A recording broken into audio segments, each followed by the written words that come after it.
Gold, trusted gold buyers. మీరు తాకట్టు పెట్టిన బంగారాన్ని విడిపించి ఈ రోజు ఉన్న మార్కెట్ ధరకు కొనబడను.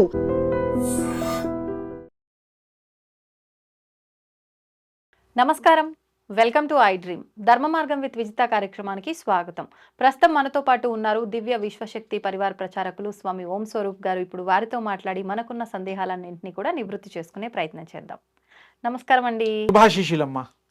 ప్రస్తుత కాలంలో ఒకప్పటి కాలంతో పోలిస్తే బంధాలలో విలువలు తగ్గిపోయాయి అని చెప్పి క్లియర్గా అర్థమవుతోంది.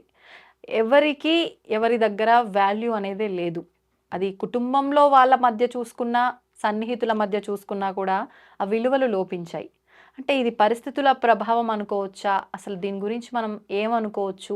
మళ్ళీ తిరిగి ఆ బంధాలు, బంధుత్వాలు, ఈ విలువలు రావాలి అంటే మనం చేయాల్సింది ఏంటి? బాగుందమ్మా. ఈ కలియుగంలో మొట్టమొదలు కలి యొక్క ప్రవేశం కాబట్టి 5126 సంవత్సరాలు అవుతోంది కలి ప్రవేశించి. అప్పటి నుంచి మార్పులు చేర్పులు సహజంగా రావాలి. ఎందుకంటే దాని ఆ కాల మహిమ ఇది.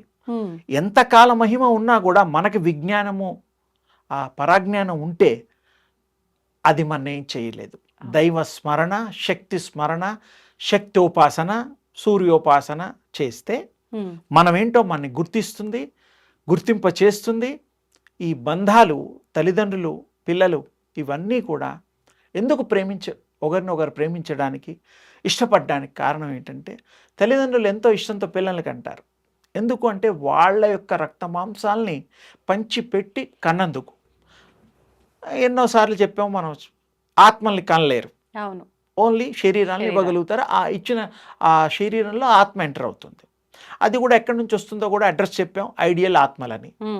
ఐడియల్ ఆత్మలు అనేది లోకం ఉంది, అందులో ఎవరికైనా ఇష్టం ఉంటే వాళ్ళకి నచ్చితే ఆ గర్భంలోకి రావడం, ఆ రూపం తీసుకోవడం జరుగుతూ ఉంటాయి. అది కామన్గా రెగ్యులర్ ప్రాసెస్ అది.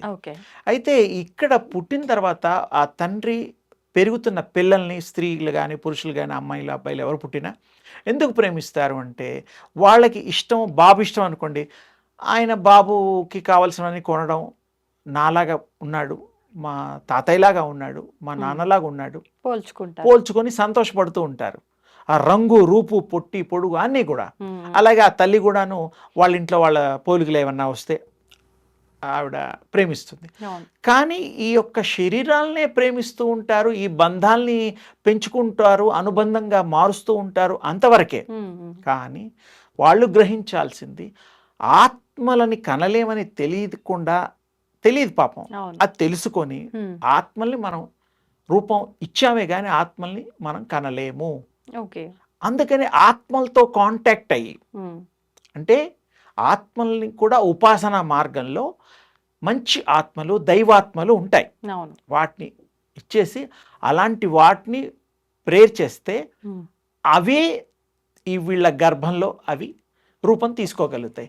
మంచి పిల్లలు, వంశాలు నిలబెట్టేవాళ్ళు, మంచి అలవాట్లు, మంచి గుణాలు ఇవన్నీ కలిగిన పుత్రికలు కలుగుతారు. ఎందుకు?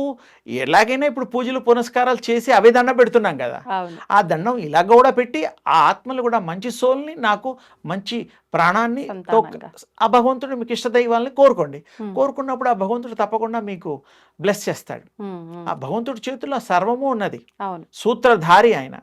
అందుకని వారిని కోరుకోవడం వల్ల ఈ తల్లిదండ్రులకి మంచి సంతానము, సత్సంతానము, మనకి కుటుంబానికి గౌరవప్రదమైనటువంటి పిల్లలు కలిగి మర్యాదలు కాపాడుతూ సంఘంలో మనని గుర్తించేటువంటి వంశంగా తీర్చిదిద్దడానికి ఆ పిల్లలు ఎంతో కారకులు అవుతారు. పలానా వాళ్ళ పిల్లలు, పలానా వాళ్ళ వంశం, ఆ అబ్బాయి కలెక్టర్ అయ్యాడు, ఆ అబ్బాయి మినిస్టర్ అయ్యాడు, ఆ అబ్బాయి గొప్ప యాక్టర్ అయ్యాడు, ఇలా ఏదో చెప్తూ ఉంటారు, డాక్టర్ అయ్యారు. మంచి బుద్ధులు కలిగినటువంటి పిల్లల్ని కనాలి అంటే పూజలతో పాటు, భగవంతుడి నామంతో పాటు, భగవంతుడి యొక్క సంకల్పంతో పాటు మనం కూడా ఒక మంచి సంకల్పం, మంచి సోల్ని ఆహ్వానించే సంకల్పం కూడా ఒకప్పుడు చేసేవారు. పుత్రకామేష్టి ఆ టైం వెనకటికి పూజలు చేసేవారు పిల్లలు. మంచి సోల్ని ఇన్వైట్ చేయడం కోసమేనా ఆ యాగం? అదేమో పిల్లలు పుట్టడం కోసం, ప్లస్ లోతుగా మంచి సంతానం, మంచి సోల్నే ఇన్వైట్ చేసినట్టు అవుతుంది. ఎవరో దుర్మార్గుని కనమని ఏ దేవుడిని అడగం కదా, నాకు ప్రసాదించే తండ్రి దుర్మార్గుడు పిల్లలు లేరు అంటే ఎవరినో పిల్లల్ని ఇస్తారు, అలాగే అట్లా కాదు. సన్మార్గమైన పిల్లలు, సత్సాంప్రదాయాన్ని కాపాడే పిల్లలు, ప్రేమించే పిల్లలు, ప్రేమించబడే పిల్లలు అని కదా అర్థం. ఇప్పుడు గురుగారు మనం ఎంత కోరుకున్నా ఏం చేసినా మన కర్మను బట్టే కదా డిసైడ్ అవుతుంది ఎవరు ఏ గర్భం నుంచి జన్మించాలి, వాళ్ళ తలరాత ఎలా ఉండాలనేది. అది మనం- కొంతవరకే, ఉమ్, ఎందుకంటే కొంత. పూర్వజన్మలో మిగిలిపోయినవి చేయడం కోసమే ఈ జన్మ, అంతేకాని ఇంకోటి కాదు. అదేంటి, దానికి అనుభవించడం కోసం ఉండడానికి ఇల్లు ఉన్నట్టు దానికి ఓ దేహం కావాలి. ఓకే. ఆ దేహం మనం ఏర్పరుస్తున్నాం, అది వస్తుంది, ఆ పనులు చేసుకుంటోంది. ఇంకోటి తల్లిదండ్రులు కూడా మంచి పనులు చేసి పెడుతోంది, సంతోష పెడుతోంది, ఆ చిన్నపిల్లల్ని ముద్దాడుతూ ఉంటారు. ఆత్మని ఆత్మ ప్రాణంతో సమానం కాబట్టి అది చలనం లేకపోతే అది అంతే. మరి పిల్లాడు కానీ పిల్ల కానీ మరి కదలికలు లేకపోతే మనం ఎలా ప్రేమిస్తాం? అవును, ప్రేమించాం. అది ఉండాలంటే ప్రాణశక్తి రావాల్సిందే. వాడు పెరిగి పెద్ద అయిన తర్వాత ఎటువంటి వాళ్ళైనా చిన్నప్పుడు మాత్రం అందరికీ ముద్దే. ముద్దు తర్వాత ఆ యొక్క ఇష్టత విశేషంగా తల్లిదండ్రులు కోరుకునే దాన్ని బట్టి పెంపకాన్ని కూడా ఆధారం ఉంటుంది. పూర్వజన్మ సుకృతం కూడా ఉంటుంది. వీళ్ళ పూర్వజన్మ సుకృతం కూడా అమ్మా నాన్న పూర్వజన్మలు ఉంటాయిగా, అవును. వాళ్ళకి కూడా మంచి కుటుంబంలో పుట్టాలన్నా, మంచి పిల్లల్ని కనాలన్నా, వాళ్ళకు కూడా మరి కష్టాలు పడకుండా పూర్వజన్మలో ఏదైనా పుణ్యం చేసుకుంటేనే ఈ జన్మలో కష్టం పడకుండా సునాయాసంగా బతకడానికి వీలైన ఏర్పాటు ఆ పరాత్పరుడు చేస్తాడు. అంటే ఖచ్చితంగా ఈ జన్మలో మనం ఎవరికైతే ఎదురు పడతామో, ఎవరి దగ్గర అయితే పాత వాళ్ళే. ఏదైనా తీసుకుంటామో వాళ్ళే మళ్ళీ మళ్ళీ రిపీట్ అంటే అవుతుంటాం తెలిసిన ఏదో ఒక వాళ్ళు రిలేషన్లో.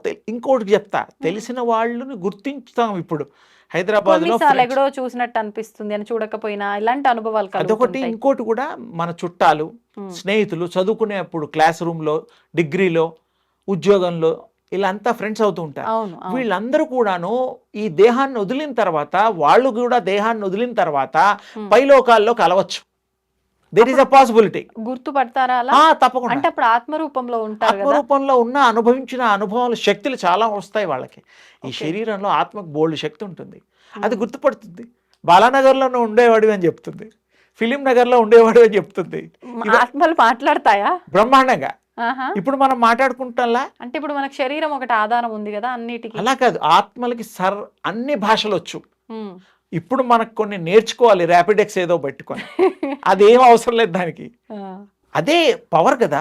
అంతే. పవర్లో అంత పవర్ ఉంటుంది. అన్ని భాషలు, ఉమ్, అన్ని రకాల విశేషమైనటువంటి శక్తులు ఉమ్, అవి సంపాదించగలుగుతాయి, చూడగలుగుతాయి, చేయగలుగుతాయి, ప్రేరేపించగలుగుతాయి, ఇతరులకు కూడా మంచి కూడా చేయగలుగుతాయి. ఉమ్. మంచితో పాటు కొంతమందికి పగ కూడా తీర్చుకోగలుగుతాయి అవి. అప్పుడు అవి ప్రేతాత్మలుగా అలా మారుతాయా? కాదమ్మా, ప్రేతం అంటే వేరు అర్థం. ఆ, ఆ. ప్రేతాలు కాదు, ఆత్మలు. ఆత్మలే. మంచి ఆత్మలు, చెడ్డ ఆత్మలు అనుకో, ఓకే. అలా మంచి పేర్లు పెడదాం దాన్ని. ఆ, ఆ. తర్వాత విశ్వంలో ఆ ఆత్మలు అన్నీ గుర్తిస్తాయి. ఇక్కడ సంచరించిన వాళ్ళకి ఈ జన్మలోనే కాదు, ఉమ్, ఉమ్. ఇంకా 1,00,000 జన్మల క్రితం వాళ్ళని కూడా గుర్తిస్తాయి అవి. ఓకే. కోయిన్సైడ్ అవుతూ ఉంటారు పాపం ఉమ్. అవి కూడా. ఇప్పుడు ఆత్మకు అన్ని గుర్తుంటుంది, గర్భంలోంచి బయటికి వచ్చే పోతుంది. క్షణం వరకు వచ్చిన మాయ తర్వాత పోతుంది కప్పబడుతుంది. కదా. అంటే ఒక ఆత్మ మీరు అన్నట్టు దాదాపు 80 లక్షల చిల్లర 84 లక్షల జీవరాశులుగా జన్మ తీసుకుంటుంది తర్వాత అంటే మానవుడిగా ఈ రూపం వస్తుంది. అన్ని జన్మల స్మృతులు ఆత్మకు గుర్తే ఉంటాయా? అది 101% ఉండి తీరుతాయి, ఎందుకంటే దానికి ఆ శక్తులు వేరు. కానీ అది కొన్ని కర్మల్ని బట్టి, గుణాలని జయించలేక ఉమ్, అది పాపం నిస్సహాయంగా ఉమ్. వేరే జన్మలు ఎత్తాల్సి వస్తుంది. ఓకే. మంచి జన్మలు ఎత్తడానికి అర్హత కూడా కావాలి కదా. అవును. అందరూ ఒక్కసారికే అర్థమైపోతే, ఒక్కసారికే చదివితే ట్యూషన్లు ఎందుకమ్మా ఈ పిల్లలకి? అవును కదా. అందుకని ఆ శక్తి ఉంటుంది దానికి. అది చాలా గొప్ప శక్తి. దేవుడికి ఎంత శక్తి ఉందో దానికి అంత శక్తి ఉంటుంది. ఉమ్. అంటే మనం అర్థం అవడం కోసం ఆ భాష వాడా, అంతే అంతే. అంతేగాని వేరే దేవుళ్ళు వీళ్ళు కాదు. వీళ్ళు తలుచుకుంటే దేవుళ్ళు స్థితి పొందగలుగుతారు, ఉమ్, ఉమ్. దివ్యాత్మలుగా అవుతారు, ఓకే. దివ్య స్వరూపులుగా అవుతారు. ఉమ్. ఇంకా ఆత్మల యొక్క ప్రయాణాలు ఇంకోసారి ఇంకా బాగా చెప్పుకుందాం. మాట్లాడుకుందాం. అందుకని మీరు కొన్ని విషయాలు చెప్పామేమో, ఇంకా విశేషంగా మాట్లాడుకుందాం. అంటే ఇవాళ మీరు పొదుపుగా చెప్దామని ఫిక్స్ అయ్యిండ్రు, అందుకే నేను ఎంత అడిగినా మీరు అక్కడికే అలా కాదు, మొత్తానికి మొదలు పెట్టాం, మొదలు పెట్టాం. ఆరంభం చేసాం, ఓం అని పూజ మొదలు పెట్టాం. తప్పకుండా మనం ఇంకా ఇది కంటిన్యూ చేద్దాం, ఇంకా 2-3గా చేద్దాం, ఇంకా డీటెయిల్డ్గా వెళ్దాం. తప్పకుండా అందరికీ నచ్చే విధంగా, అందరూ మెచ్చే విధంగా, అందరికీ ఓహో ఇలా ఉంటాయా, ఇలా ఉందా అనే కొత్త విషయాలు తెలియపరుద్దాం. తప్పకుండా అండి. మంచిదే తల్లి, శుభం తల్లి. ధన్యవాదాలండి. దీన్ని తవ్వండి, తవ్వుతూనే శివలింగం. పరమాత్మకు జీవా సరే దాన్ని అట్లా కప్పేసేయండి, చూపించదండి. Krishna is there. మూర్తి పూజ కాదు, సాక్షాత్ బ్రజేంద్ర నందన భగవాన్ ఉన్నారు మూర్తిలో. ఏమీ ఆశించకుండా ఆరాధించే వాళ్ళు కూడా ఉన్నారా ప్రభుజీ? నిజమైన భక్తి అంటే మనకు తెలియదు కాబట్టి